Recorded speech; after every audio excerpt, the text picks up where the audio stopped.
जब जैन मास्टर वामकई ने ध्यान करना सिखाने का कैंप लगाया तो पूरे जापान से कई बच्चे उनसे सीखने आए। कैंप के दौरान ही एक दिन किसी छात्र को चोरी करते हुए पकड़ लिया गया। वामकई को यह बात बताई गई। बाकी छात्रों ने अनुरोध किया कि चोरी की सजा के रूप में इस छात्र को कैंप से निकाल दिया जाए, पर वामकई ने इस पर ध्यान नहीं दिया और उसे और बच्चों के साथ पढ़ने दिया। कुछ दिनों बाद फिर ऐसा ही हुआ। वही छात्र दोबारा चोरी करते हुए पकड़ लिया गया।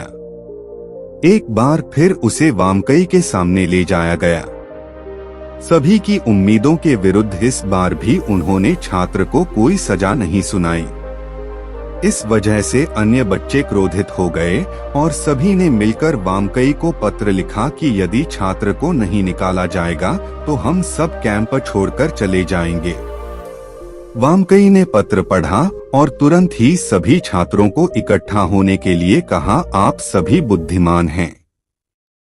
वामकई ने यह बोलना शुरू किया, आप जानते हैं कि क्या सही है और क्या गलत है। यदि आप कहीं और पढ़ने जाना चाहते हैं तो जा सकते हैं, पर यह बेचारा तो यह भी नहीं जानता कि क्या सही है और क्या गलत। यदि इसे मैं नहीं पढ़ाऊंगा तो और कौन पढ़ाएगा। आप सभी चले भी जाए तो भी मैं इस छात्र को यहाँ पढ़ाऊंगा। यह सुनकर चोरी करने वाला छात्र फूट फूट कर रोने लगा।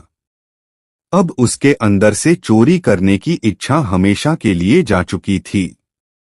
इसी प्रकार हमारे जीवन में भी कई बार ऐसे मौके आते हैं जब हमें किसी को उसकी गलती की सजा देनी होती है, लेकिन सजा देते वक्त हमें एक बात याद रखनी चाहिए कि किसी को सजा देने का मतलब उस इंसान को चोट या दुख पहुंचाना नहीं होता है, बल्कि सजा का मतलब तो कि सामने वाले को यह एहसास करवाना होता है कि उसने गलत किया है, जिसकी वजह से किसी को दुख हुआ या चोट पहुंची है। इसलिए जब हम अगली बार किसी को सजा दे तो उसे शारीरिक दर्द देने की बजाय कुछ ऐसा करें जिससे अपराधी को यह महसूस हो कि उसने जो किया है वह गलत था।